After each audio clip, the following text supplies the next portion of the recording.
Good evening, everybody. How's it going? How's it going? Hero Flame, hey. How's it going? Coffee, good to see you. Rayleth, hey. So, last time on Dragon Ball Z, we finished Route A of NieR Replicant. Between that time and now, I was told actually some kind of interesting information about NieR that I had no idea about before. Let's see if I can pull it up. I'll click this. I updated OBS, so like now everything looks like slightly different. It's slightly different to the point where I'm like, oh, I don't recognize it anymore. There we go. Is this episode going to end on a cliffhanger? Yes. You know what? This NieR may as well be Dragon Ball Z. It's the same. It's the same. So unless we finish, all of Route B, in one stream, that'd be what, like 10 hour stream? That's doable. That's doable. We can do it. What I wanted to bring up, what I learned was actually, apparently, according to some kind of interview or something, NieR Replicant, that is actually inspired by, famous world event. What was it? 9/11. Yeah. So if I read this out, there was a time when Yoko Taro was more forthright in his inspirations. The story in Replicant was inspired by 9/11 and the Iraq War, and how societies can create enemies to justify violence. In the early 2000s, Yoko Taro noticed that games often glamorize and gamify killing, such as congratulating a player for defeating 100 enemy soldiers. In a video posted on PlayStation's official YouTube channel, Yoko Taro, who speaks through a sock puppet, discusses the strangeness of congratulating players on extreme levels of violence. For example, a serial killer gloating about his 100th victim would not be a cause for celebration.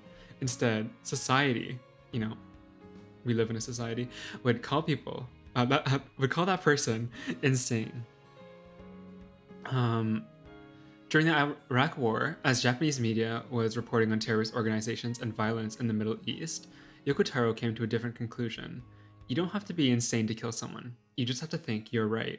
And this is, if you think about like the themes or like the reoccurring stuff that happens in NieR, like I said last stream, right? This happens quite a bit. So obviously NieR wants to kill all of the shades. Gideon wants to kill all the robots. He has his, incredibly famous line, "I just want to destroy robots." Just rip them up. Incredible moving line, heart-wrenching, truly. Not funny at all. And also the king of the desert, who wants to kill like all the wolves or whatever. So I guess that theme is pretty much demonstrated by like this line. You just have to think you're right. Because, in the end, this is especially true for the shades, right? Like, killing robots is like whatever. They're robots. Killing wolves is like whatever. I mean, they're animals, but like, they're kind of dangerous, I guess, to society, the desert society. So it's fine. But, killing the shades and stuff, they're like, oh, this is going to be a spoiler for anyone who didn't watch Route A or doesn't know what happens in Route A. But, right, killing the shades is basically like killing humans, right? Or killing like real humans. We don't know exactly why they're like violent and stuff, or like why they're, pretty much evil or whatever. But, you are technically killing humans when you kill shades. And this also occurs a lot in other Yoko Taro games, right? For example, in Automata, it's kind of demonstrated that the robot... Oh, wait. This is going to be a spoiler for Automata as well. But I'm pretty sure like everyone's played Automata by this point. The robots get like emotions and stuff, right? And, they... In the desert, they, get down and dirty because of the sand and stuff. It's just so dirty in the sand.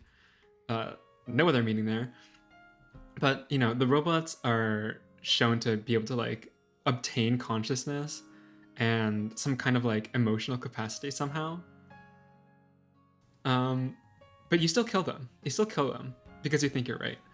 And you know, there is cause to believe that you are right as well. It's just an interesting thing. Similarly, in like Drakengard or whatever, I think one of the games, I heard like one of the games of Drakengard, on your like second playthrough, you just like hear like the screams of like the people you're like slaughtering like en masse, and uh, you know, having not played any Drakengard game, I think that's just kind of funny. It's just a little bit funny to me. I'm sure it's like, you know, oh, what am I doing? But it just seems kind of funny to me. You know, like completely divorced of context, completely like, you know, away from the game. I want to play Drakengard one of these days. One of these days. What do you have against robots? Robots killed my brother. Yeah, actually, um, for some reason today I was on the NieR wiki. I was on the NieR wiki, and uh, I was thinking like, what did his brother even look like again? So I searched up Gideon NieR, and like as a kid, maybe just the photo, but like as a kid, Gideon, right, has like the most incredible like goth boy potential. Like he has like the long eyelashes and everything. Like he looks like a future like, I don't know, goth ikemen. If you don't believe me, okay, if you don't believe me, just search it up. Okay, I'm not joking here. I mean, I'm kind of joking, but like I'm serious joking. This is real. This is real and it's important. So it's kind of a shame that, you know, he grew up to be a kind of psycho. Psycho in like a funny way. Killing robots is whatever. Automata would like a word with you. It's fine. It's whatever. Who cares? Who cares about any of the robots? The only thing in Automata that matters, the only thing in Automata that matters, okay, is A2. That's it. That's it. 2B enjoyers, I'm sorry. 9S enjoyers, I'm sorry. 9S X2B enjoyers, I'm sorry. Let's see. What can I say about 9S X2B? There was that one cosplay video that's on YouTube. That's all I'm gonna say about it. I don't think I can really say anything more. You know, without being considered a menace in the eyes of YouTube. Yeah, this is a family-friendly channel, except for the times when it's not family-friendly. A2 is fine, but 6-0 is my type. Oh my god, that's true. I forgot about the operators. 6-0 is like so nice. Like she has like the perfect nice girl energy. I'm a 6-0 x 210 shipper. Okay, that's valid. You know what? That's valid. You can stay. maybe Automata was actually a good game. Yeah, I'm gonna reconsider my words and say Automata was actually a, you know, acceptable video game.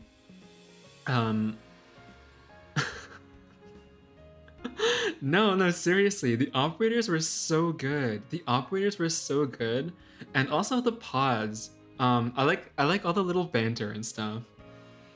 Well, the banter in like Replicant was pretty good. You know, like between mostly between Kaine and Vice, right? But like the banter and stuff in Automata is on a new level. What we need is like we need another remake of a Yokotaro game, or you know, a new NieR game. But like, I don't really think there's much to go with the NieR franchise. Is it just me? I don't know. Maybe it would be like a thing where like it's not very connected. You know, like for all intents and purposes, you know, Replicant and Automata may as well not really be. I mean, they are in the same universe, but like they don't really have to be, right? So maybe he should just make a new game that's like not really related, but like kind of related. Or okay, or they could just remake all the Drakengard games so they're actually like playable. that's that's the thing that like scares me the most about playing the Drakengard games is like, what if I take the time to, very legally, play them on my PlayStation 0 or whatever it's on. Like, PlayStation 3. I mean, I have a PlayStation 3, but like, can't I just do the E word and play it on the E word elator? Right? Right? Just add another 20,000 years and you can do whatever you want with the name. Yeah. I mean, I guess there's like NieR Reincarnation, which I never played. So I have no idea what happens in Reincarnation. Is the E word illegal? Technically emulating is piracy. Yeah, technically it's piracy.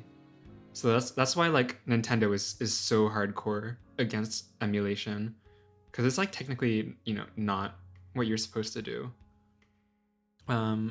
It's not connected, and because of that, they can find a way to pull out another game.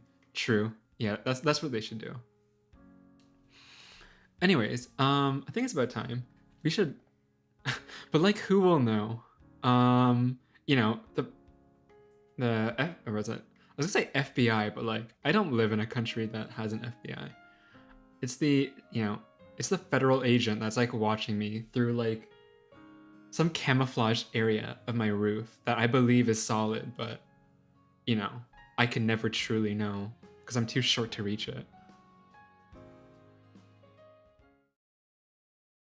And for reference, all of you guys have one such. Wait, what the heck is? Have one such federal agent in your roofs as well. You just don't know. All right. Let's get started. One thing I noticed about like the new OBS update is that like I used to read the chat from OBS, but now it's like there's like a heart icon, that's constantly in there. Ostensibly, it's so you can like post emojis, but at the same time, it's like I don't want a heart icon, constantly there. I want to read chat. That's an issue on my part. First thing that happens is, oh my god, Kaine dies again. I was reminded about something from my past. Maybe my mind has been confusing her with my sister this whole time. Wait, is this new? Did you say this last time? Anyway.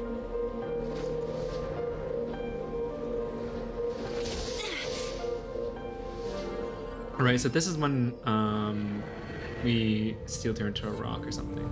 Oh wait, this is when we unseal her from the rock.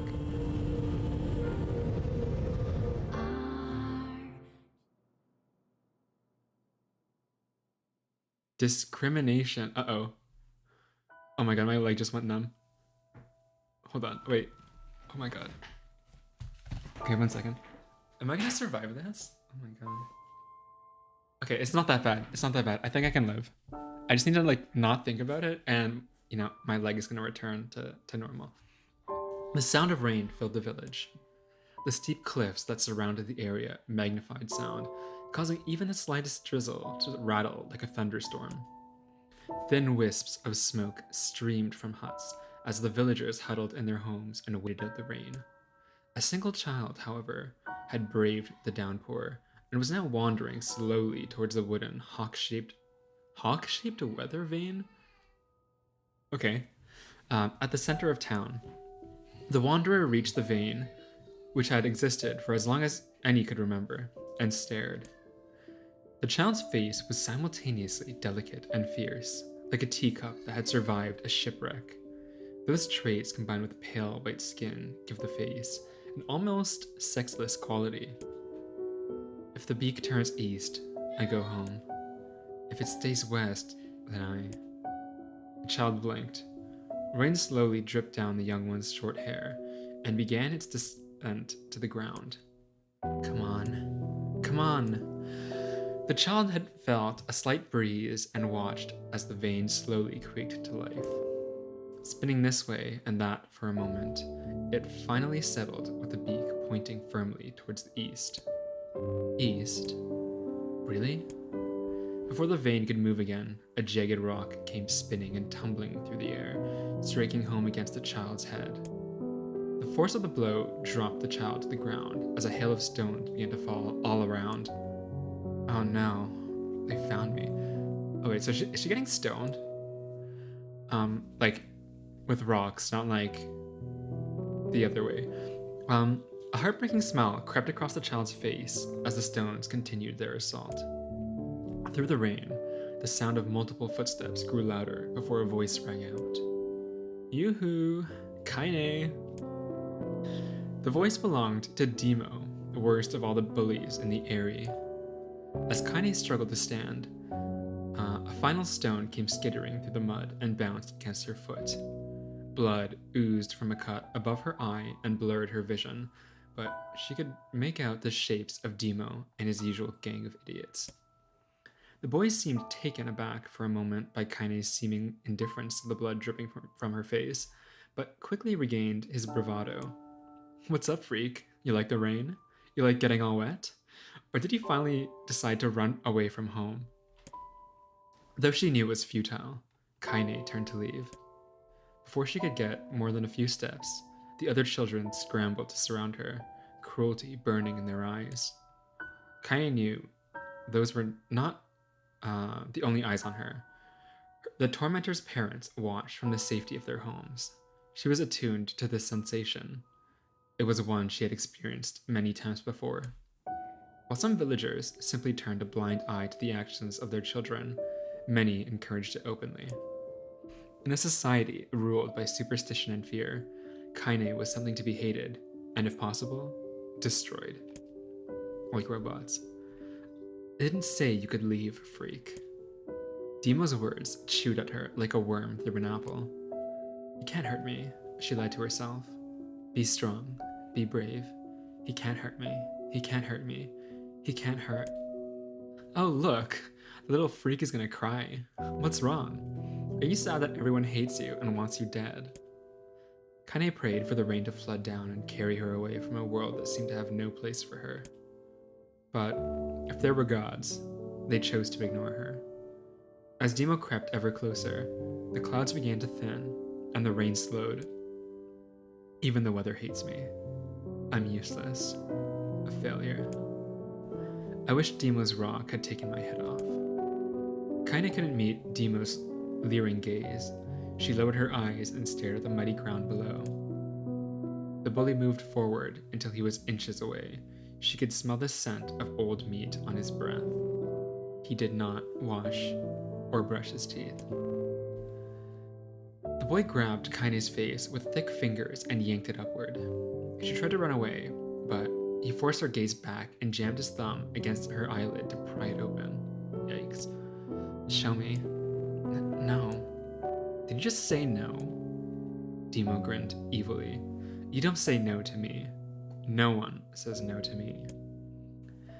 Not even taking his attention from Kaine, he called to his cohorts. Come on, guys. Let's give the freak what she deserves. As soon as Demo finished, kicks and blows began to rain down upon Kaine. Demo paused, still grinning, as Kaine curled into a ball and tried to make the pain stop. I don't get you, freak. What you acting like a girl for, huh? Everyone knows what you really are. Oh, so it was explicit. I thought it was just like a thing that, you know, like a quirk that Yoko Taro said, you know, at some point, but it's like explicit in the script that Kaine has, you know, a thingamajig.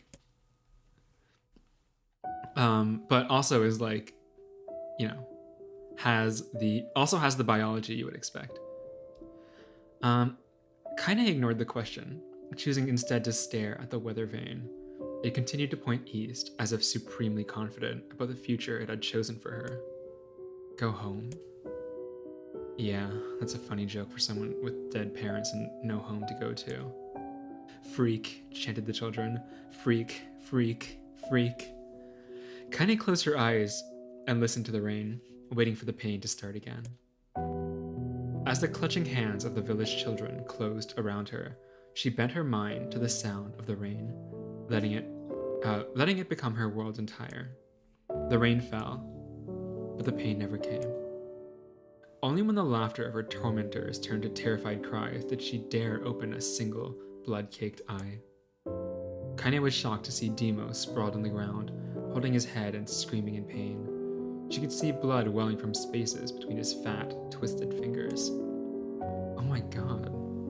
He's crying. He's actually crying. Deprived of their leader, the other children glanced back and forth between themselves, as if waiting for someone to step forward and take charge.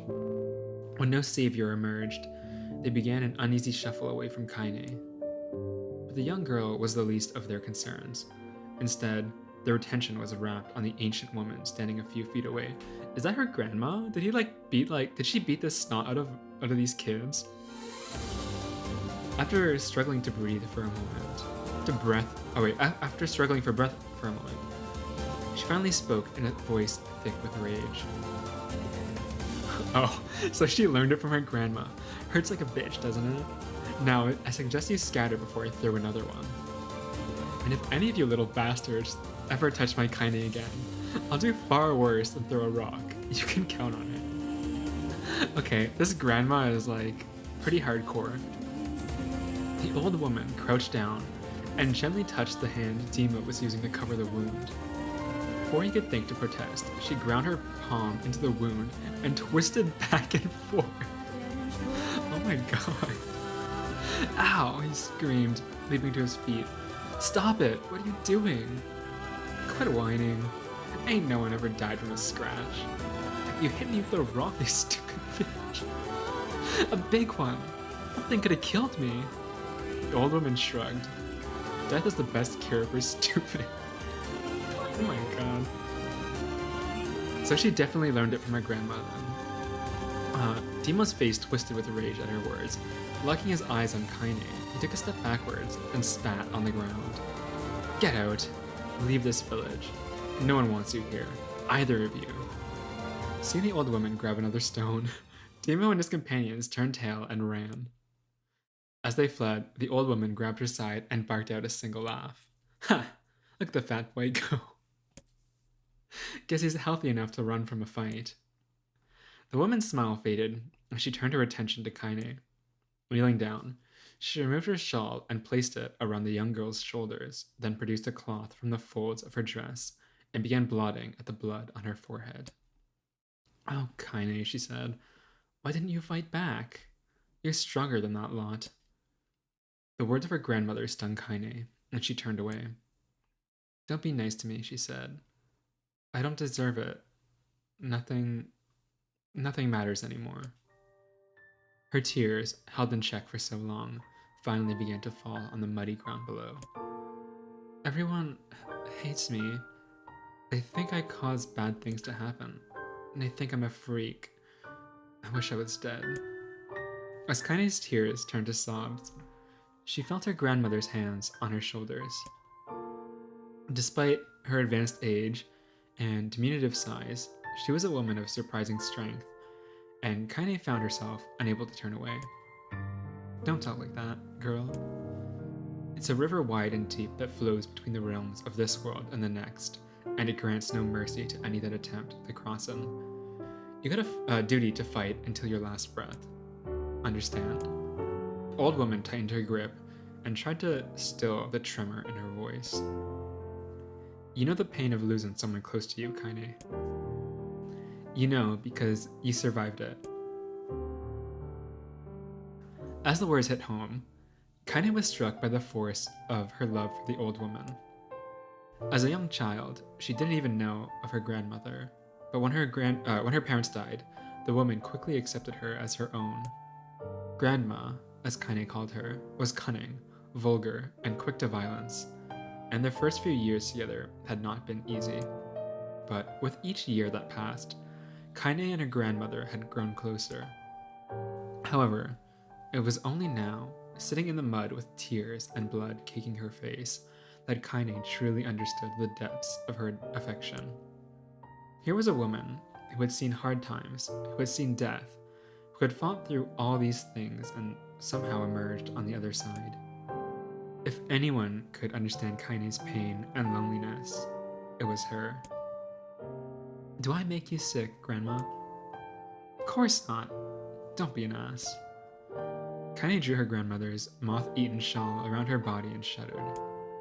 But my body, it's not normal. If I was normal, then Mom and Dad wouldn't... Hush, interrupted Grandma. I'll not hear another word of this nonsense. You're my granddaughter, and I love you. And if folks have a problem with that, they can just go to hell. With that, the old woman reached out and placed a wreath of dried flowers in Kaine's hair. The skill it took to bend the flowers without breaking the stems or losing a single petal was remarkable, and the beauty of it made Kaine want to cry all over again. Oh my gosh, these are lunar tears. Grandma, you made this for me? Is that the same wreath, same crown that was in her house? It must have been different, right? Because it must have, like, withered, but I'm pretty sure in Kaine's house there was, like a flower crown with lunar tears. Lunar tears were legendary flowers. Most people could live their entire lives without ever seeing one, and yet her grandmother had somehow collected a dozen or more. Kaine reached up and touched the wreath as if she couldn't believe it was real. Where did you find these? Just stumbled on them when I was doing the shopping. The old woman turned away as she spoke, leading Kaine to suspect that the search had been more difficult than she was letting on. There is one, but it's not the same one though, yeah. Probably right, because it would have withered away or something. The pains she took to construct the ornament, let alone track down the flowers used in its construction, made Kaine's heart hurt. She reached up and gently adjusted the wreath, admiring the way it felt between her fingers.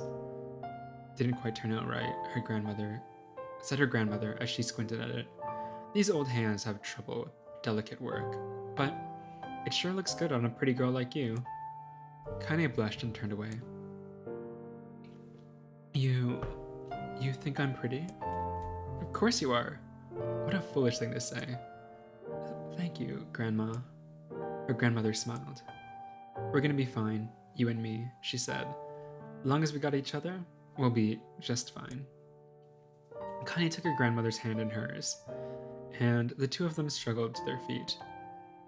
As they began the long walk home, Kaine gripped the hand with all her might, as if trying to stop smoke from drifting away in the wind. The rain had stopped.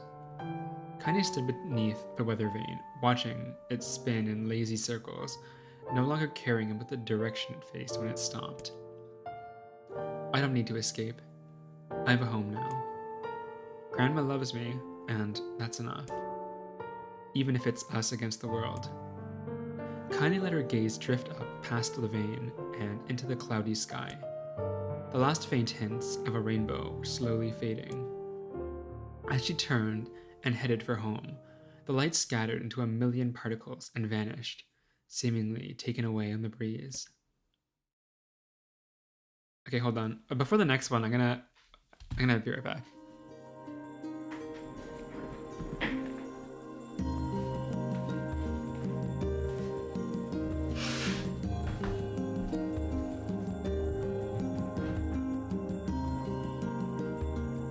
Oh wait, I pressed the wrong button. I was supposed to press the mute button, but I pressed the wrong button. Sorry if you heard that.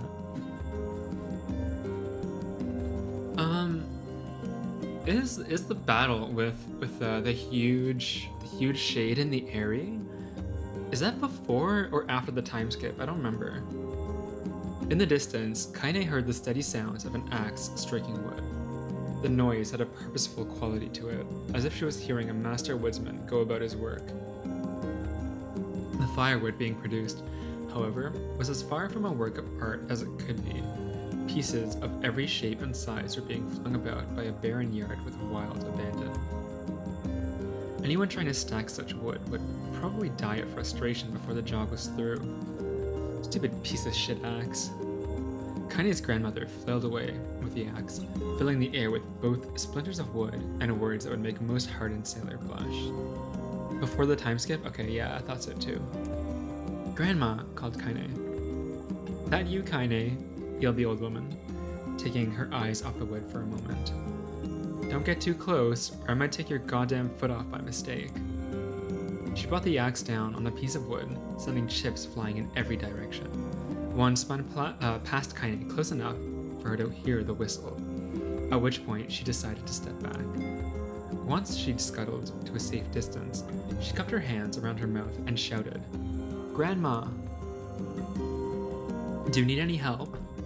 I can get you water, or lunch, or a new axe or something. The axe, poised to strike down another wobbly blow, paused in midair. The old woman considered her granddaughter's offer for a moment, then smiled. Tell you what, since I'm doing such a piss-poor job of chopping, why don't you come here and take over so I can go get the water? Shades have been restless lately, and I don't want you running into one of them bastards. Relinquishing the axe, her grandmother picked up a long pole with wooden buckets on either end. Gathering water was by far the more difficult of the two jobs, but Kaine knew better than to complain. Once Grandma's mind was set, there was no changing it. Kaine did her best to help with chores, but Grandma took every task that required travel to the village. Though she had a long list of plausible excuses, Kaine knew the real reason. She didn't want her granddaughter to be taunted and harassed by the villagers. Once Kaine moved in, Grandma decided to take up residence a good distance from the Eyrie. Out of sight, out of mind seemed to be the best policy when it came to the villagers and her granddaughter. And rare were the days when any but the two of them could be found on the rocky acre of land they called home. Kaine enjoyed the solitude, but harbored a secret resentment that her grandmother was forced to spend her golden years in such a place. After watching her grandmother leave, Kaine turned her attention to the task at hand. She never chopped wood before in her life, and soon discovered why the old woman hated the chore. Swing after swing of the axe produced only a tiny crack in the wood, and when she finally managed to connect with a solid stroke, the tool embedded itself in the lock and refused to budge. Where are we now? It's Kaine's memories, right? So the first one was about getting discriminated in the village by like the kids and stuff, and being saved by her grandmother. Very emotional, very sad. This one is about their daily life. Yeah.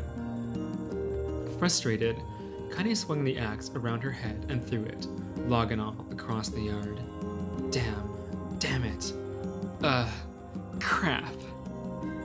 She suddenly understood the joy her grandmother felt, and a good curse. Oh no. This is where it all began. Happier now, she picked up the axe, forced it from the wood, and resumed chopping.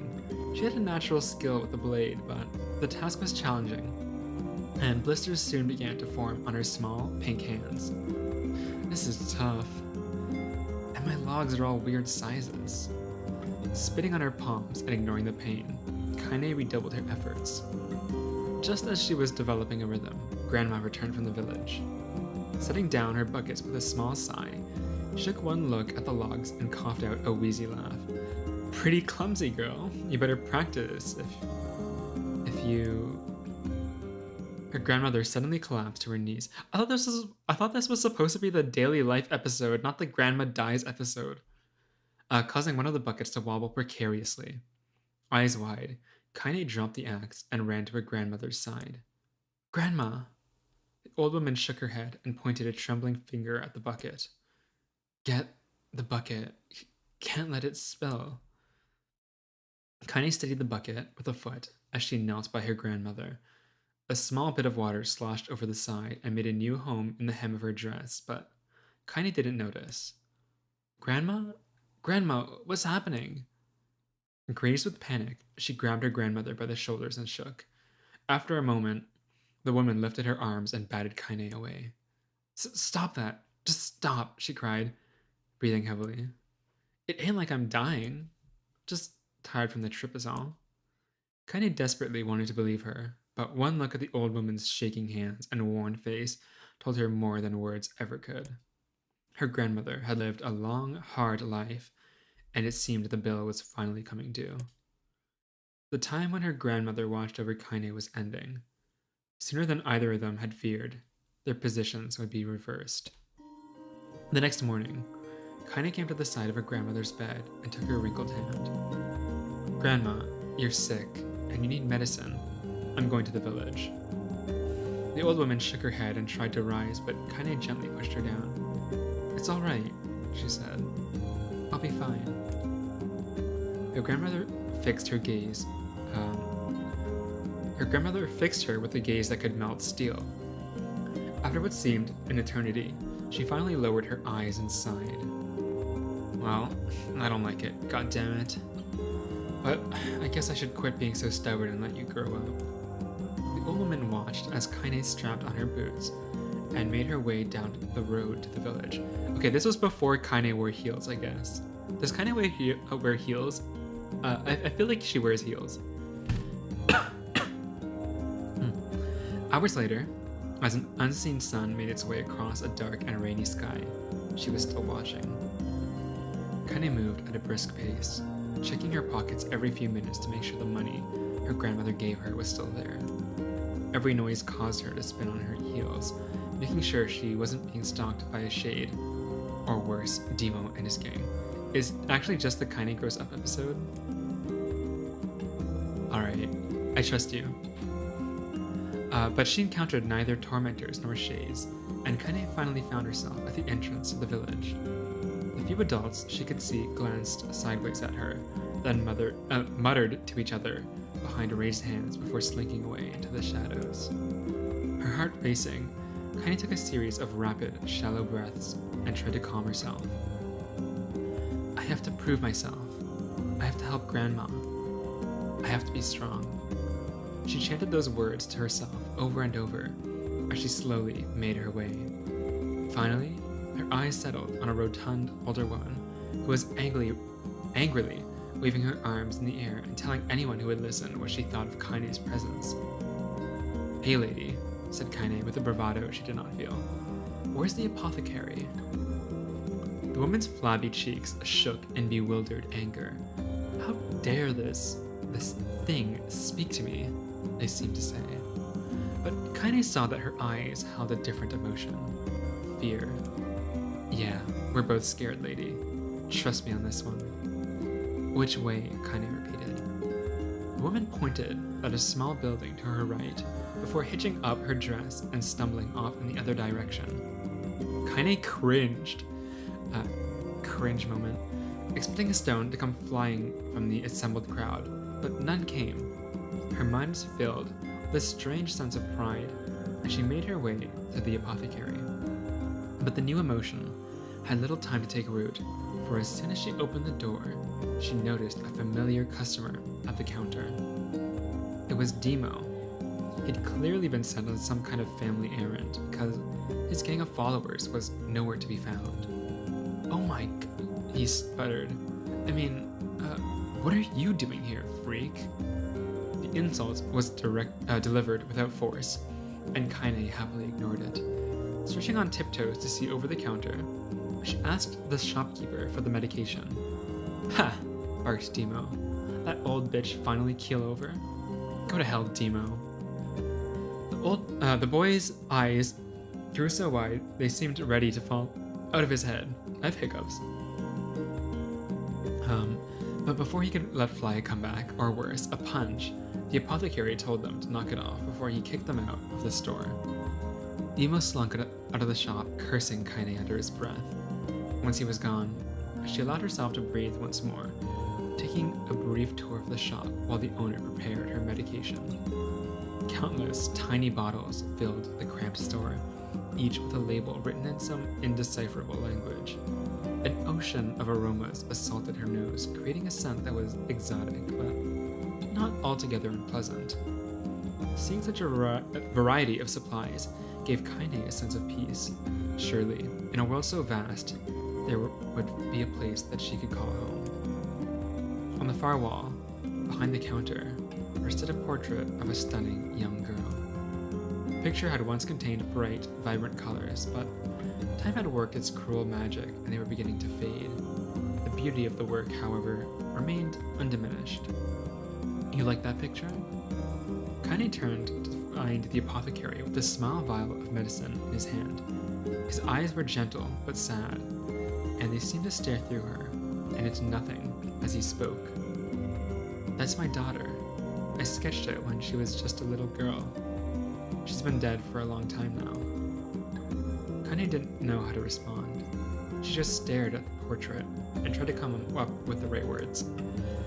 "Pictures are wonderful things," continued the shopkeeper.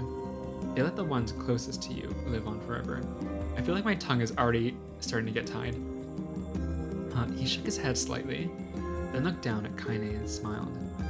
Handing her the medicine, he reached into the sizable green apron and produced a handful of old wax crayons. "You should have these. There's no one left that I wish to draw." Kaine took an instinctive step back, causing the shopkeeper's face to darken. "Yes, I've heard the rumors about you," he said. "It's a small village, and word travels quickly. Between you and me, I'm not sure which of them to believe, but I also don't think they matter much. I know your grandmother, Callie, and I think the way that she was driven out of this town is just deplorable." "Grandma's name is Callie?" thought Kaine suddenly. She was still mulling this new fact over in her mind as she reached out and gently took the crayons from the apothecary's hand. "Your grandmother is an old friend of mine," he said as Kaine scooted away yet again, "and I owe her very much. I wager she would like it if you drew a picture of her." "Yes, I think she would like that very much." Kaine muttered in quiet agreement, but inside her heart was bursting. Never before had a villager treated her with anything but complete contempt. It was a tiny, almost imperceptible step, but it was a step nonetheless, and with enough tiny steps, she might one day discover the rest of the world. When Kaine returned home, she found her grandmother asleep in her bed. Her feet was blackened and raw, even bleeding a bit in places, leading Kaine to think that she had been pacing around the room until exhaustion had finally caught up with her. She placed the medicine by her grandmother's pillow and turned to leave, but found the old woman's hand clasped around her arm. "Back already, are you?" asked her grandmother with a yawn. "Come here, let me have a look at you." Grandma sat up and examined Kaine from head to toe, finally satisfied that nothing terrible had befallen her grandchild. She stepped back and allowed herself to relax. "Well, how was it? Those bastards give you any trouble?" "It was kind of fun," said Kaine with a small smile. "No, seriously, it was." "Fun, eh?" asked her grandmother in a voice which implied she believed anything but. "Uh-huh. So anytime you need me to run an errand, just let me know." As she spoke, Kaine removed the crayons from her pocket. After a brief explanation of their source, she informed her grandmother that she was going to sketch her portrait. "A portrait of me? Ridiculous. No one wants to stare at a wrinkled old crone." "But Grandma, it'll make you live forever." "Horseshit," said her grandmother, throwing back the sheet from her bed. "Living forever would just piss me off. Now, put those crayons away and help me with dinner." But Kaine would not relent, and in the end, Grandma found herself leaning against the wall of their house as if posing for a master artist. Kaine took up the crayons and eyed her subject carefully, and set to work. Just as her grandmother was about to nod off, Kaine finally finished the piece. After staring at it for a bit, she released it from her grip and let it slowly drift to the floor. "It's terrible. It doesn't look like you at all." "I'm sorry, Grandma. I thought these crayons would, make drawing easy or something. Me buying a display tablet." The old woman's eyes narrowed at her granddaughter's disappointment. "Let me be the judge of that," she said, ignoring the pain in her back and reaching for the paper. The sketch could have been a person's face. It could have also been a boulder, a lump of clay, or an incredibly misshapen loaf of bread, all rendered in a chaotic array of colors. The old woman stared at the picture for a long time, then slowly wheezed out a laugh. "Oh, Kaine," she said between her laughter, "you're truly my blood. You're as clumsy as me, and I love it. But, hush, I won't hear any more bull about how ugly you think it is. It came from the heart, and I'll treasure it always. True to her word, the old woman gave the picture a place of honor above the kitchen table. In the days that followed, Kaine would often catch her staring at the portrait with a strange smile on her face, an action she interpreted as silent, mocking laughter. A week later, Kaine could stand it no more and asked her grandmother to take the artwork down. Posh, said the old woman. I'll take this down when they roll me in my shroud, she pondered this for a bit, and then turned to Kaine and dropped to one knee. Listen to me, girl. Seeing this picture makes me happy in a way that I've never felt before. And it makes me want to go on, so that someday you can feel the same happiness. It was a moment that burned itself into Kaine's memory, a perfect blend of pride and love and joy that came together to form a lifelong remembrance. We've been reading for half an hour? Oh my god, has it been that long? I realized it's been 50 minutes since the start of this stream, and it's just been reading. Sip of water. I think that makes sense why I'm like tripping over my words then. Like that's more reading than I've ever done. Sometimes games become books. Yeah, sometimes games, i.e. NieR Replicant only, become books. I don't think in Automata there was this much reading, was there? NieR Replicant, my favorite visual novel. Okay, the thing is like there's not even like character portraits. There's not even like imagine there was like baby Kaine and then like her grandma and like Renpi, the Renpi UI. That's what this segment could be. But instead we have like the tree of, you know, whatever it was, which was like the worst part of NieR. The longest I read only took 10 minutes or so. Okay, yeah, that's what I thought. I think in Automata they probably realized like people actually hate books or something. So what they did is like they probably made it like more, you know, in the voice acted script or like in cutscenes and stuff, instead of like actual full on long length segments of like reading.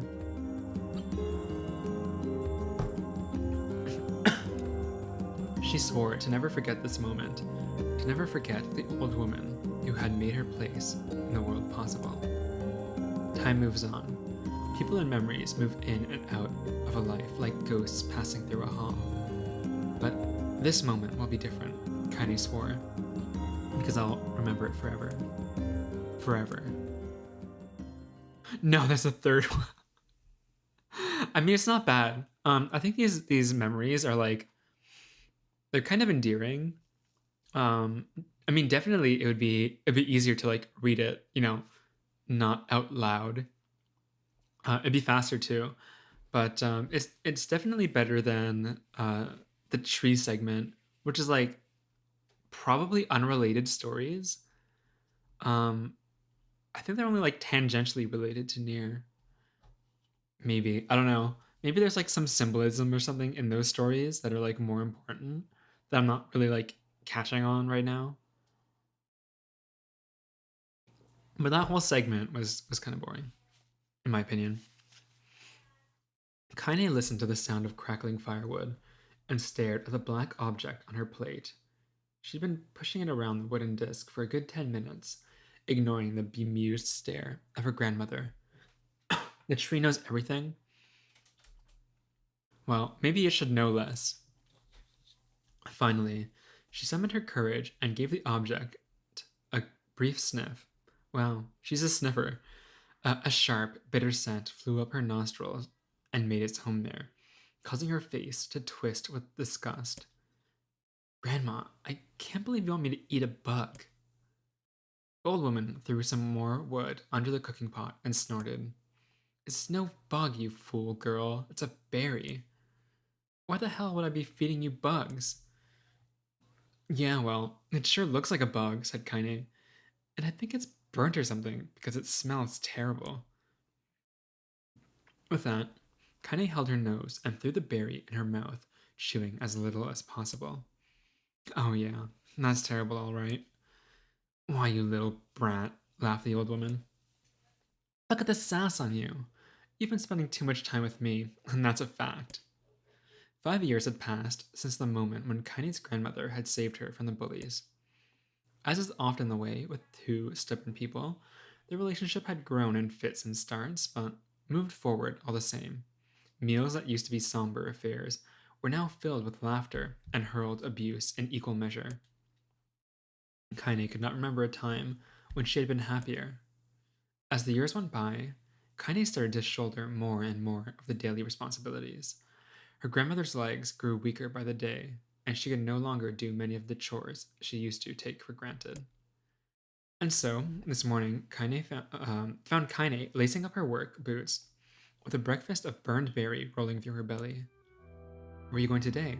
asked Grandma suddenly. Kaine looked up, surprised. The old woman rarely asked for specifics anymore. "Well, I was going to check out the kelma trees and see if they were ripe. I thought we could make some jam or something. Oh, and I'm going to pick up some flagstones, so I need to take the wheelbarrow." "Flagstones? What in the hell for?" Kaine stared at her grandmother, then held out an arm and swept it around their home. Constructed mostly of cloth, rope, and rubble, the old place sagged like a boxer in the final round. "Grandma, a dying cat could chew through this house. I'm gonna build a stone wall so we have some protection." The old woman laughed, exposing her toothless grin to the world. "God damn, girl. If a bunch of thieves want to ransack this old place, let them come. We got nothing worth stealing anyway." "I'm not worried about thieves. I'm worried about shades. People saw one west of the village yesterday." The old woman tilted her head and stared at her granddaughter. "Well, shoot. I don't know why you have to do it today. We can worry about it some other—" "Grandma, no. If I don't go to the kelma trees, we won't eat tonight. You know that." A confused expression passed across the old woman's face, and for a moment, she was a small child lost at a carnival. Yes, she said after a bit. "Yes, of course you're right. I'm sorry, Kaine. Lately, it seems my mind is—" She didn't finish the thought, instead walking over to the nightstand and gently taking the wreath of lunar tears from the jar. The flower's petals had aged to a brilliant whiteness, and Kaine thought it was more beautiful now than the day she first received it. Okay, so if you can keep it for like a few years, probably, maybe it is the same one then? "You're gonna be a true woman soon," said Grandma, as she placed the flowers in the girl's hair. "So that means less chatter about shades and building defensive walls, and more talk about how beautiful you've become." Annoyed, Kaine reached up to remove the garland, but the look on her grandmother's face stopped her hand. "You're a beautiful thing," said the old woman, "and there ain't another like you in all the world. I'm very proud of you." My water supply is like diminishing at an alarming rate. Like at the beginning of this stream, my throat was already like under some kind of like duress from something or other. But now it's like at a critical state. "Okay, Grandma, that's enough goddamn compliments for one day. Such a mouth on you. Where did that come from?" "Gee, I wonder." "I'll teach you to sass me, girl," yelled Grandma. Suddenly, she lurched forward and grabbed Kaine by the ears, pulling her around the room with a crazed grin on her face. "Grandma," yelled Kaine in a quaking voice. "Grandma, stop it! What the hell?" The old woman stared at her and blinked, then slowly held her wrinkled hands out, as if it was the first time she had ever seen them. Oh, I don't know what happened there, girl." Oh, wait, I'm sorry there, girl. Sometimes my mind just... Kaine thought the look on her grandmother's face was the most heartbreaking thing she had ever seen. "Listen," she began, "maybe I should stay home after all." "No, I won't have you stay here to keep an eye on an old codger like me. You go get your fruit and your wall and whatnot. I'll be fine. And when you come back, I'll have a nice grasshopper dinner waiting for you." Kaine rolled her eyes, then kissed her grandmother on the forehead, and made ready to depart, trying desperately to ignore the worry that was gnawing at the walls of her heart. Kaine could feel the old woman's eyes watching her as she moved down the path. Don't turn around, she told herself. But in the end, the temptation was too great. She spun on her heel for one final look and saw a small, bent woman standing in front of a ramshackle hut with a sad expression on her face. Gods, she looks so old now. It's like the wind could reach down and just carry her away. Kaine worried about her grandmother all day, causing her work to suffer. The little fruit she could collect was tossed carelessly to the wheelbarrow, and she only found a couple of stones before losing interest in the project. Finally, as dusk approached, she decided to call it a day. Cursing herself for the lack of focus, Kaine pushed the nearly empty wheelbarrow back down the path. As she crested the final hill, she suddenly froze in place. The wheelbarrow fell from her fingers and collapsed on its side, sending a few pieces of wrinkled brown fruit rolling down the hill. Her gaze was transfixed by a thick black cloud that hovered just ahead. Tracing its path with a finger, Kaine suddenly felt her stomach knot in on itself. No. Oh gods, no. Her grandmother's house was ablaze, the flames licking it up, as if trying to touch the sky itself. Grandma? Grandma! Kaine ran then, faster than she had ever moved in her entire life. Once she tripped on a stone and went sprawling into the rocky ground, but she leapt to her feet and kept running, unmindful of the blood that spilled from her wounded hands and knees. As she got closer and closer, Kaine's mind began to race in time with her footfalls. It's too dark. It's too dark. Not just fire. It can't be fire. Too much smoke. I gotta save her. I gotta save her. She burst into the front yard and came to a sudden halt, her worst suspicions confirmed. The smoke from the fire was mingling with the thick, inky blackness of an enormous shade. The massive creature supported itself on 3 twisted feet and achieved balance through the means of a large armored tail. Scales, horns, and claws spread within its body in a random, chaotic pattern, giving it the appearance of a lizard designed by some insane god. Seeing Kaine, it let out a roar and flicked its tail, sending small whirlwinds spinning around the yard. For a moment, the creature retreated into a shimmering, inky blackness, as if her mind was unable to comprehend that such a thing could actually exist. But then, the smell hit her, a blend of rotted meat and excrement, and the horror became real once more. The creature bellowed again, and this time, Kaine responded with a scream of unwilling. You bastard, she thought, as her scream echoed into the high cliffs around them. It's you or me. Let's go. The shade eyed Kaine with bemused interest.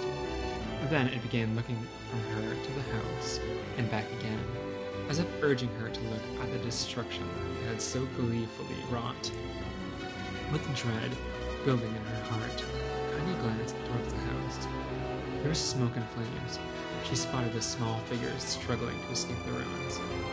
Grandma! At the sound of her voice, the old woman began waving frantically. She's alive, thought Kaine. Alive! Kaine's legs sprang to life as she raced across the yard towards a flaming wreckage of the house.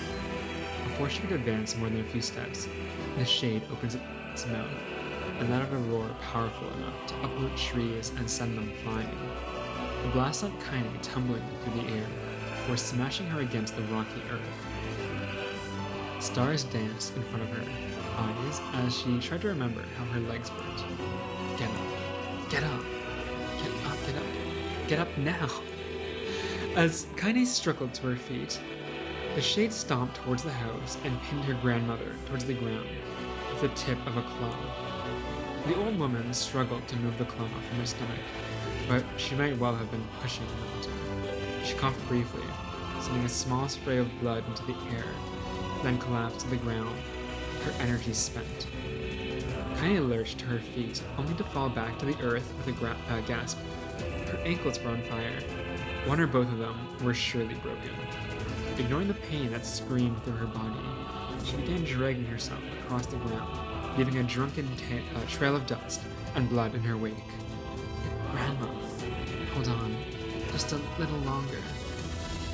Her grandmother's face was turning blue, her eyes rolling back until only the whites were exposed. Kaine pulled herself across the ground with maddening slowness, the distance seeming to increase with every second that passed.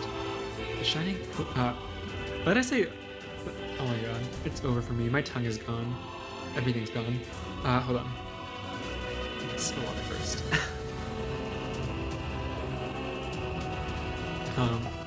The shade glanced between the two women and flicked out its tongue, its giant mouth turning up at its corners. Short, painful breaths belched from somewhere deep inside his core. Bastard. Laughing at us. She had no idea how such a mindless creature could experience emotion, but there could be no doubt the shade was taking joy in their suffering. Yeah, I see your plan. The shade moved its claw slightly, allowing Grandma to breathe again.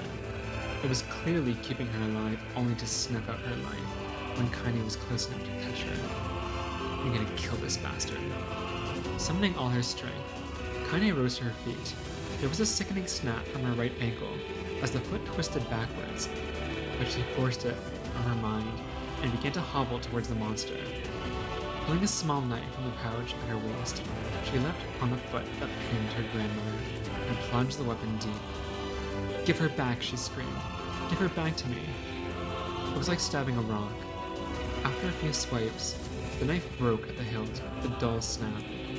The shade panted laughter again, then raised its tail and sent it rushing through the air towards the young girl that was latched to its foot. Kaine never had a chance. The tail struck her square in the chest and sent her crashing into the burning wreckage of the home.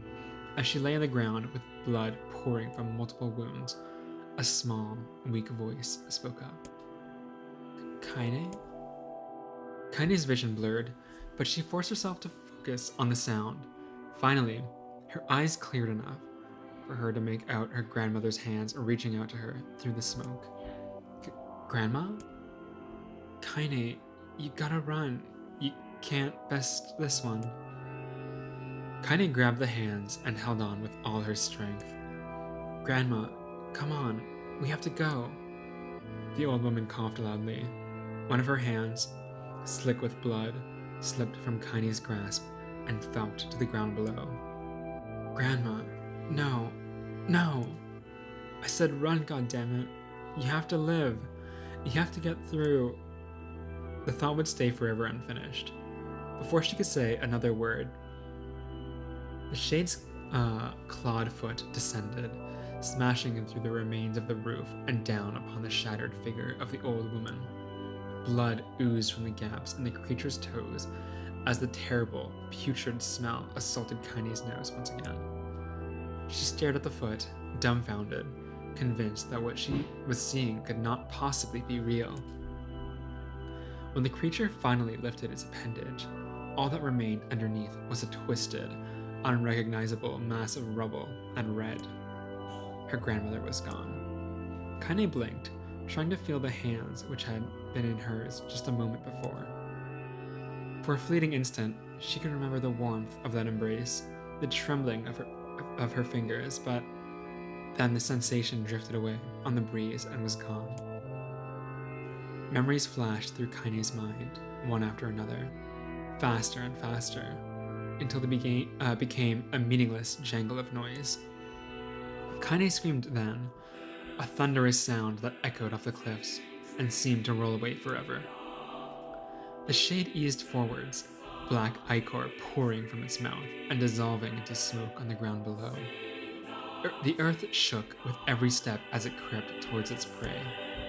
Kaine's body slowly rose as if controlled by a mad puppet master.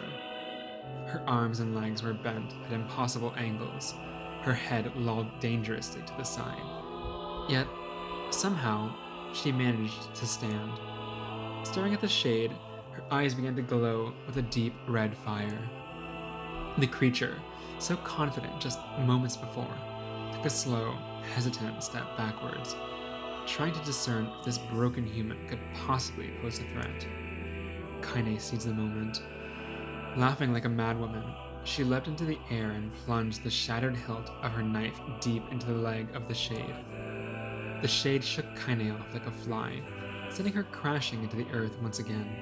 Her chest rose and fell slowly, as if a great weight were resting on it. Moist sounds of pain echoed through her mind. Something warm and thick oozed from her ears.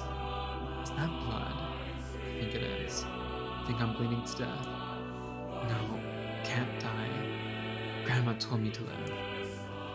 Deep inside Kaine's mind, something finally broke. The sound, the pain, the smoke and flames, all of it faded away until all that remained was a single incantation that repeated over and over again. Kill it. Kill it. Kill it. Kill it. Well, repeated. Repeated. Kill it now. As the spark that was Kaine slowly began to flicker and die, she felt her desire to kill and her desire to live blend into one. The distance between her heartbeats grew longer and longer and longer.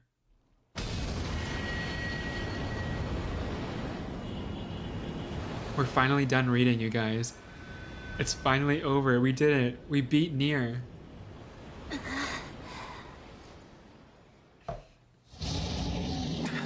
That was probably the most difficult part of NieR so far. The beast approaches. Oh, I know.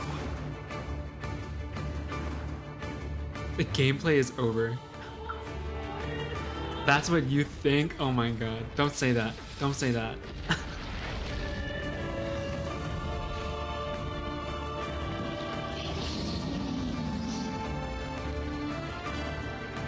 Okay, do we still have our like new weapons?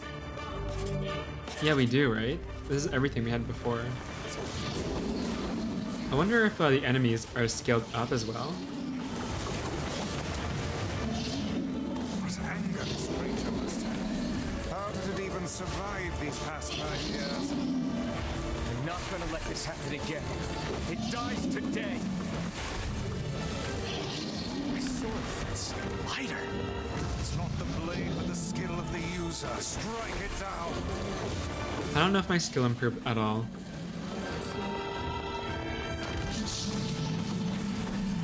There we go. I guess that was probably easier.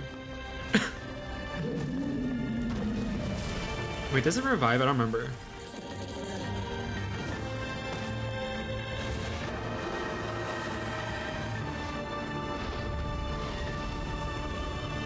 Generally, I don't think things scale up. It just gets stronger through each playthrough. Oh, okay. I guess that's kind of good, right? Because the armor guys are like super annoying, and it would be nice to like one-hit KO them.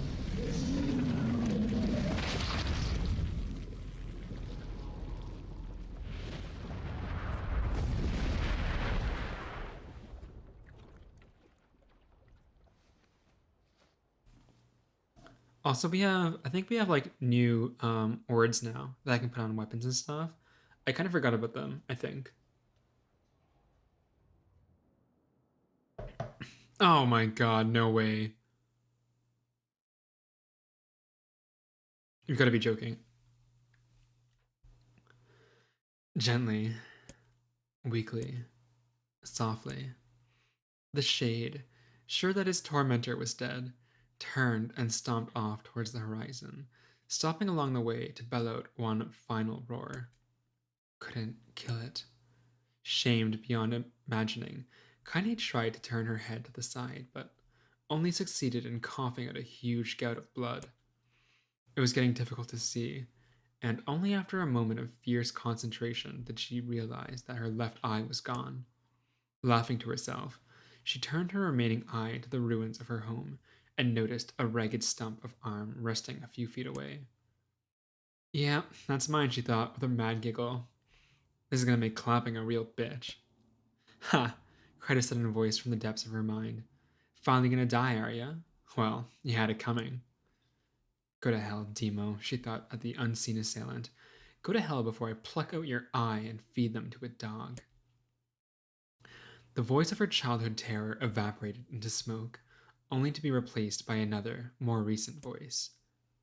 Hold still, said the apothecary, materializing from the ruins like a ghost. I want to draw you. That way you can live forever. No, stop. I don't want to live forever. I want to die right here.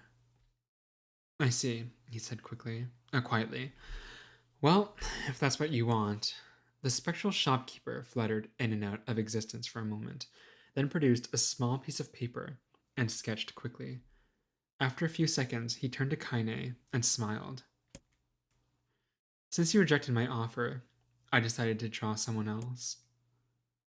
It was a picture of her grandmother, real as life. Kaine opened her mouth to thank the man, but stopped as the picture began to blacken in the middle. Before she could say anything, dozens of multi-legged insects began to swarm across the image, tearing at it with sharpened pincers. Reading the game, I didn't know the B in Route B means books. Me neither. Who could have possibly known? Stop. No, don't hurt the picture. Kaine reached out with her remaining arm and waved futilely at the air.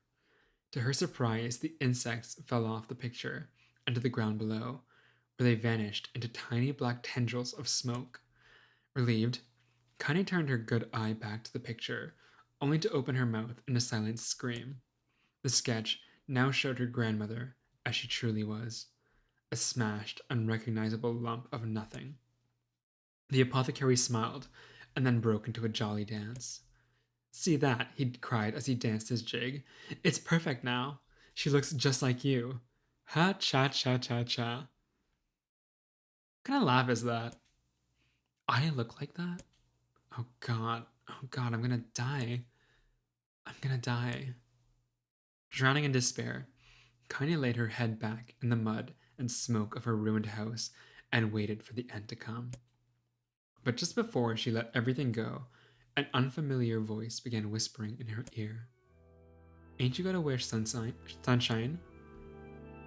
Wait, did it say unfamiliar? Why is it unfamiliar? The voice was vulgar and fierce at the same time, as if insanity had somehow found a way to take form. Kaine wanted to scream as the voice crawled under her skin, but her lungs refused to work. You know, a wish. Like a prayer or something. Why don't you get on your knees and start praying to heaven? Please, invisible man in the sky, save me! Save me!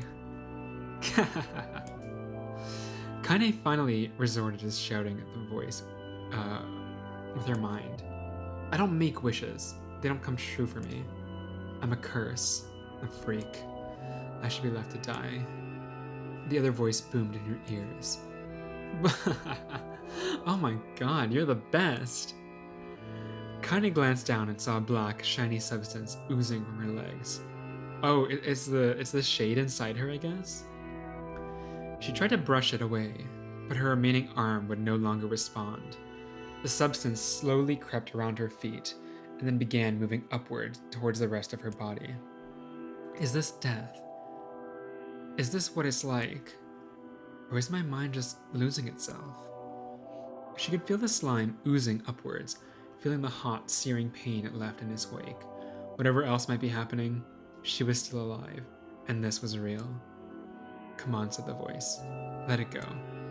Kaine tried to ignore the voice and concentrate on the pain, but the newcomer would have none of it.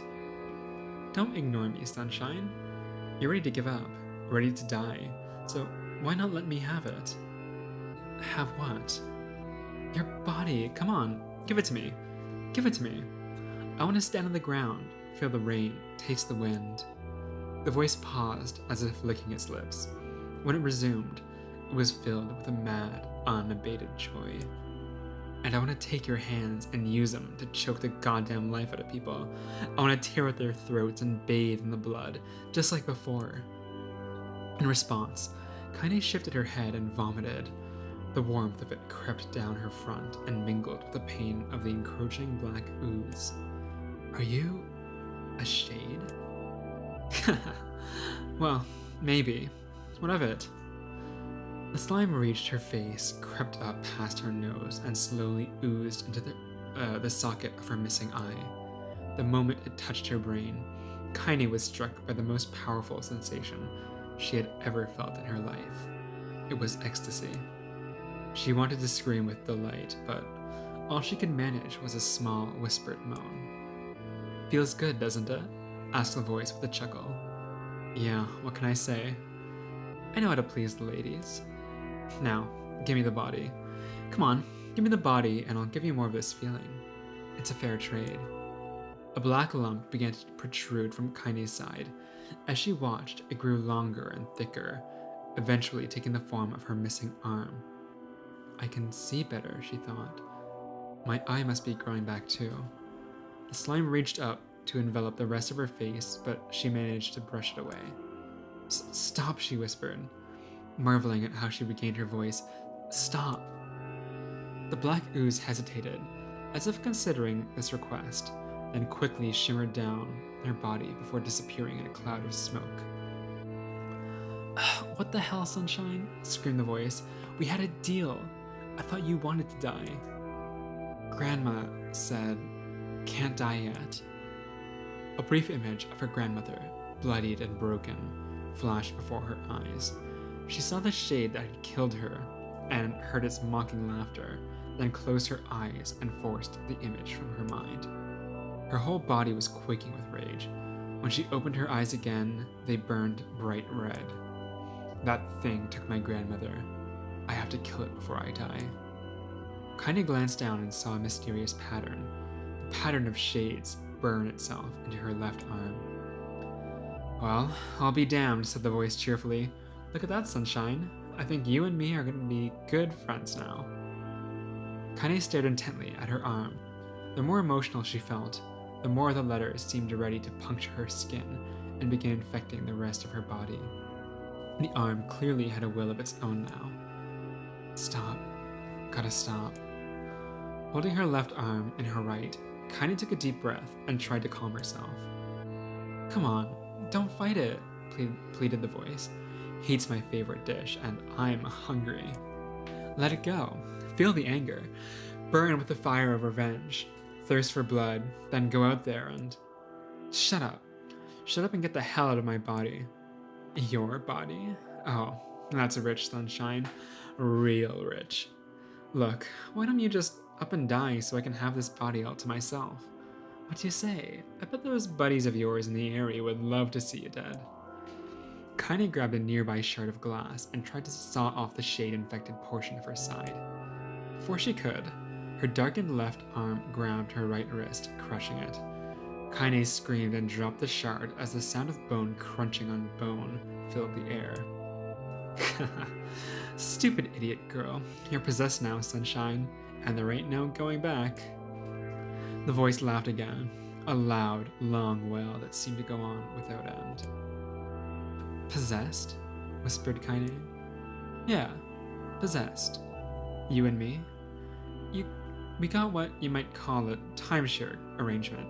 They have timeshares in NieR? Remember how the folks used to think you were a freak? Well, wait till they get a load of you now." Kaine looked up, tears in her eyes. The sky somehow seemed smaller, darker. Is this because of that shade? Is this how they see the world? "So, listen," purred the voice. "I know this whole possession thing seems a bit sudden, but it ain't all bad. There's plenty in it for you too. I'm a very powerful creature, Sunshine, and now that power belongs to you. You got enemies? People you want to kill? I can make it happen. That little fat kid who kept picking on you, that big ol' shade that squashed your granny, we'll wrap them up in their own assholes. No more abuse for you, Sunshine. No more pain." "Wait," said Kaine. "You're a shade. Why would you help me kill another shade?" "What? You think I'm some kind of racist? Some killin' snob?" "I don't give a good goddamn who you murder, honeypants. I just want to drink from the well." Kaine considered this as she struggled to her feet, the power of the shade coursing through her. The smoke from her house was drifting away with the wind, and she enjoyed the way the cool evening breeze felt on her new left arm. After a long pause, the voice spoke up again. "So, how about it? You and me? We can have some good times together. Look, I'll even take care of this bloody part if you don't want. Fuck off, asshole, muttered Kaine. I'll handle the killing. Screamed the voice. Look at you go. Oh, sunshine, we're gonna have so much fun. So, listen, my name's Tyron, and if you ever need me, I'll just be hanging out in this piece of meat you call a heart. Now, get to it. The more you kill, the more your heart turns rotten and sour. And I like rotten and sour. Kaine found herself nodding at the voice. Yeah, she said. Yeah, I think this can work. I'm gonna find that shade, and I'm gonna strangle it with its own guts. And when I'm done, I'm gonna do the same to you, Tyron. Count on it. Ha! Laughed Tyron. I've shit bigger than you, so good luck with that. Oh, and hey, one more thing. Right now, you and me are sharing this body, but if you ever run out of hate, if you ever, go soft, then I'm gonna take over everything. So keep on killing, sunshine, and watch your back. The voice grew fainter and gradually faded away, fading to somewhere deep inside Kaine herself. Kaine waited until she was sure the voice was gone, then waved her new left arm around a few times. It feels perfectly normal, she thought. It feels like mine. So the thing that Tyron just said, is that why I feel like that's probably why, or has something to do with why Kaine left NieR, like towards the end of Route A, maybe. Hopefully we'll see like what exactly happens there, but that's my theory. My game theory. Desperately, she began poking and prodding at the new limb, determined to find something wrong with it. She didn't want it to feel normal. That would mean the creature inside her had already won. I'm not a shade. I am Kaine. Repeating this mantra in her mind, she slowly began digging through the rubble of her house, being careful to ignore a certain red stained spot in the corner. Finally, after what seemed like an eternity of heartbreaking work, she found what she was looking for. It was the wreath of lunar tears. Though it had been through hell and back, the garland's petals were as bright as ever. Kaine started to place it in her hair, then slowly lowered the wreath and stared at it. I'm sorry, Grandma. I'm so sorry, but I don't deserve to wear this anymore. I'm possessed, corrupted, a freak. And this time, I don't think there's any going back.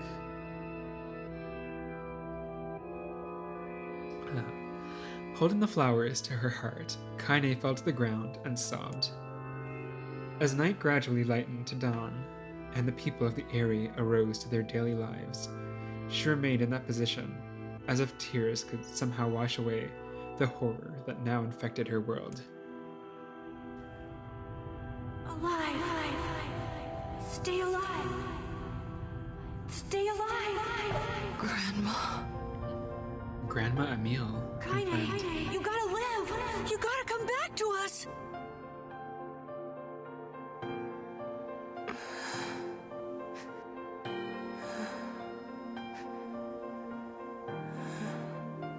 Oh, hey.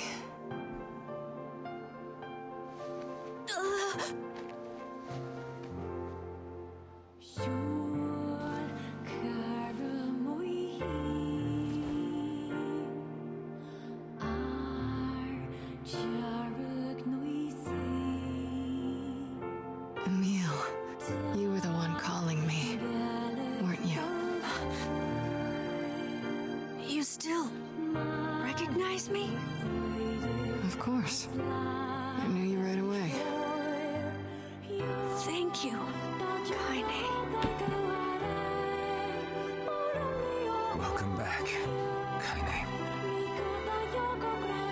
Wow, you grew up. So, how long has it been? 5 years.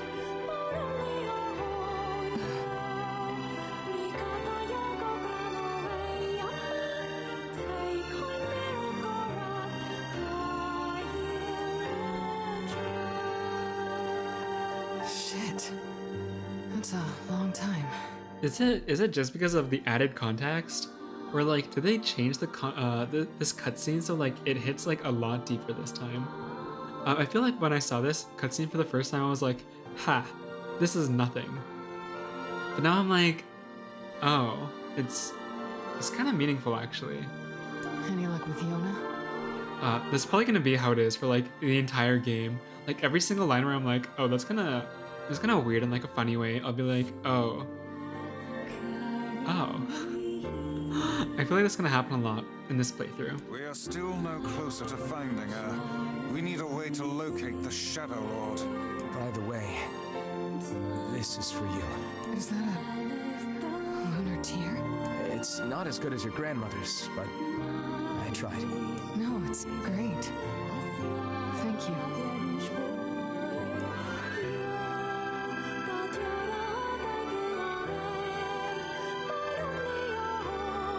Kaine waking from her long petrified sleep. Emil's unflagging kindness. Our reunion was a happy one, and we let it wash over us like rain. That is, until Devila and Popola had to go and ruin it all. Yeah, so I still don't know like what is their deal. Are you kidding me? You can't be serious. I mean, like, there's this part, of course, right? But like, what is their actual goal? Like, what are they doing? Please try to understand. People are tired and scared, and I'm sorry. I'm sorry you have to bear the brunt of that. This is crap, and you know it. It's okay. We can sleep outside. No one's sleeping outside. You and Kaine saved this village, and now they want to run you out? People are afraid of us. And really, I understand. I mean, look at me. As long as you're still with us, I can deal with it. Right, Kaine? I'm used to sleeping outside. But We'll see you later. Sorry about this. Emil is scary. Yeah, he looks pretty freaky, I guess. At least like when he's like fused with the car in Automata, he looks kind of goofy and stuff, and he has like that theme playing on the radio or whatever. So you know he's like pretty goofy and harmless, but he does look pretty freaky, I guess, in Replicant. Kaine always sleeps outside. I never thought about that until just now.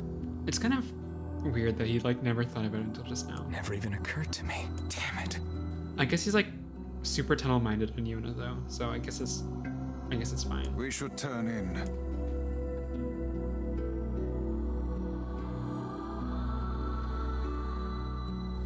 I didn't get much sleep that night. For the first time in my life, I hated Devila. For the first time in my life, I doubted Popola. But those feelings are pointless in the end. They said and did what they did for the sake of the village. To protect it from the horror of the Shades.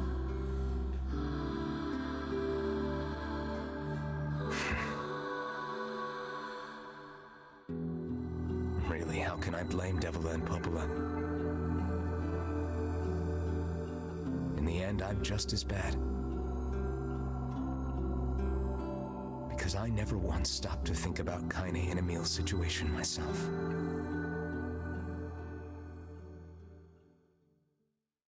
I wonder, I guess the recurring theme in NieR is like finding justification for like one's actions, I guess. Because I guess like that kind of thing like pops up a I lot. should apologize to Kaine and Emil, but what good would that even do? I got a fire going, Kaine. Wait. Oh, this is new. Campfires?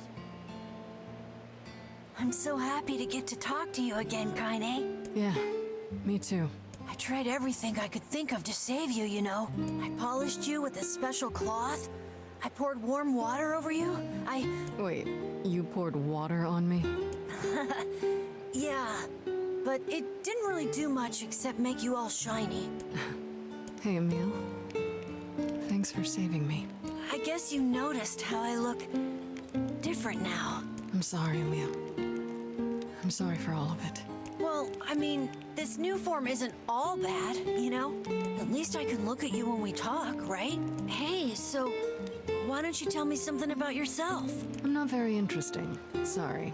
Come on, I just want to know you better. Please? Fine. This all happened when I was a kid. Before the whole shade possession thing. Oh no, don't tell me it's another. She better like say it out loud. My body is Okay. different. And when the villagers found out about it, they started treating me like a freak. But one person, my grandmother, accepted me just as I was, no matter how bad things got. She gave me the strength to keep going. She's really special to you, huh? Yeah. Oh, hey! That gives me an idea. Since we cured your petrification, we should start looking for a way to cure your possession in my body. I know we can do it if we all work together. Heck, it'll probably be super easy. Let me guess. More warm water? Okay, can we just forget I told you about that?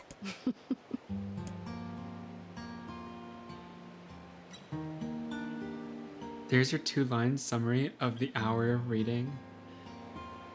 Yeah, I guess. But like the hour of reading, it wasn't bad. It wasn't bad. I mean, it was probably like bad for my throat. But it was kind of nice. Like this story was good. I liked it. NieR doesn't even come up to say hello.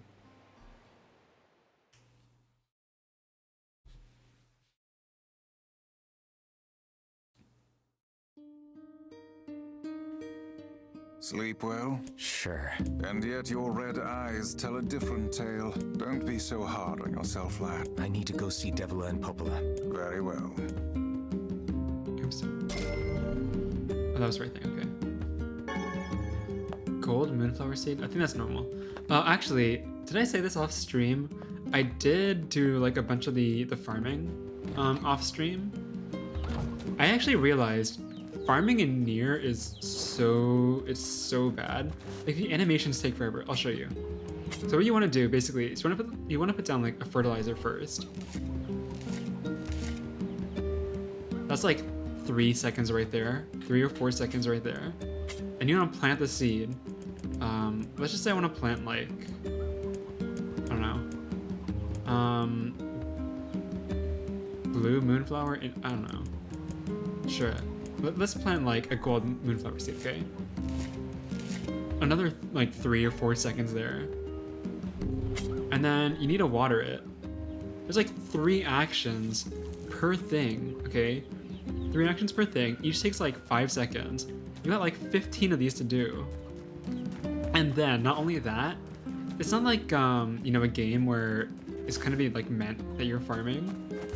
I guess probably because otherwise you'd make too much money or something. But if you want to harvest like flowers or like produce, it takes 1 full day, 1 like real life day. And if you want to get seeds, so there's like crossbreeding in this game. Actually, the pink moonflower that you need for the side quest, you actually have to like breed twice for it. So there's like, you know, minimum 4 days, you know, if you're not cheating, to get that stupid quest done. What I ended up doing was like changing my system time because, you know, that's the only sane way of doing it. But still, like, the amount of time each animation takes is insane. Yeah, so that's the side quest there. I want to see quickly, do we still have the side quests? I guess not. Yeah, so the thing is that, the Route B, and I think all the future routes, from what I was told, is they all start post time skip. So they all start at this point, basically, meaning that I think I probably forgot a couple of side quests in the first half of the game, and they're pretty much like, you know, not really doable anymore. You know, unless I start a new save, which is gonna be kind of annoying. So whatever was there, we kind of missed it. Thankfully though, the side quests in the second part of the game are way more valuable, so we can do those, which I'll probably do at some point in some stream.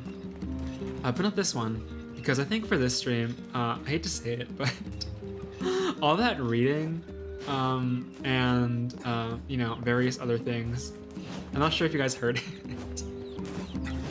It was a bit sad. Okay, it was pretty sad. Yeah, I mean, it was mostly the reading. Like I said before, you guys, before the start of this stream, for some reason, like all day, I've had this weird feeling in my throat where it's like, I don't know, it feels like there's like a lump or something. But at the same time, I don't really feel sick. But yeah, I think I should still probably try to, you know, take care of it a bit. So, so I'm probably gonna end it off here for this stream. I'm sorry it ended up being like 98% like reading on a black background, but you know, what can you do? Unless I got like a warning from Yoko Taro himself, I couldn't have predicted that. But we'll start the gameplay of Route B for real next time. I'm not sure if I'll be able to stream on Sunday. Probably I won't be. Probably I won't be. But the next stream, which is on Friday, I'll be playing Off Again, which is the French puzzle game with, you know, freaky creatures. So if you're interested in that, if you're interested in, you know, weird niche indie games, then I'd be happy to see you there as usual. So also as usual, I want to thank everyone for coming today, even though it was, you know, just my poor oral reading skills. That's what you think? Look. If there's like 50 more pages of NieR, it doesn't matter how good the text is, even if it like makes me cry like so much that, I don't know, the tears keep streaming out of my face. Even if it makes me cry more than like, I don't know, laser beams being shot at my face, I'll quit. I probably won't, but you know, I'll say that I'll quit just to, you know, threaten Yoko Taro. You know, so he never does that again. He'll know. I'll send him a letter directly. So, as usual, thank you everyone for coming. For all the people who stopped by to chat, thank you very, very much. For all the lurkers, thank you very much as well. And the VOD watchers, thank you very, very much. So as I said, the next stream is on Friday. There's not a whole lot that I want to cover. If anything, I'll probably cover it next stream. Yeah, depending on, you know, downtime and stuff. There was not really much downtime like between reading, which is why some of the topics that I thought of for this stream, there's pretty much no way to bring them up. But still, I had a good time, you know, reading and sniffling a little bit. But I hope you guys had a good time as well. So with that, good night and goodbye, Iris.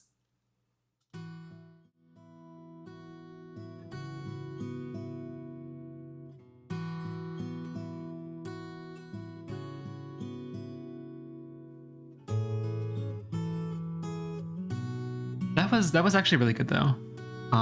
Maybe it's because I decided to take NieR like more seriously. I mean, like even before, if I tried to take it seriously, the way the script was presented in Route A kind of made a lot of things seem pretty like superficial.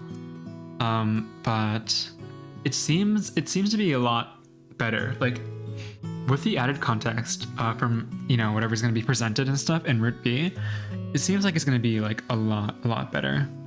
And it was kind of the same way, I guess, in Automata as well, right? I'm just saying that because that's the only other Yoko Taro game I've played. But the first ending in Automata, right, it felt pretty hollow. It was like whatever. I guess Route B did shine some light on things, I guess, in Automata. But the third route was, you know, the best. Also, I guess I should mention my plans for how I'm going to stream the rest of Replicant. What was I going to say? I was going to say that I'll stream all of Route B, but I heard that the other endings, so Route C, D, and E, are pretty similar. So what I'll do is I'll play them off stream, but not the ending parts. So when it gets to the non-repeated parts, basically the endings, I'll leave all three of them for a final stream after Route B, but it'll probably take some prep work, you know, to get all those playthroughs done and stuff.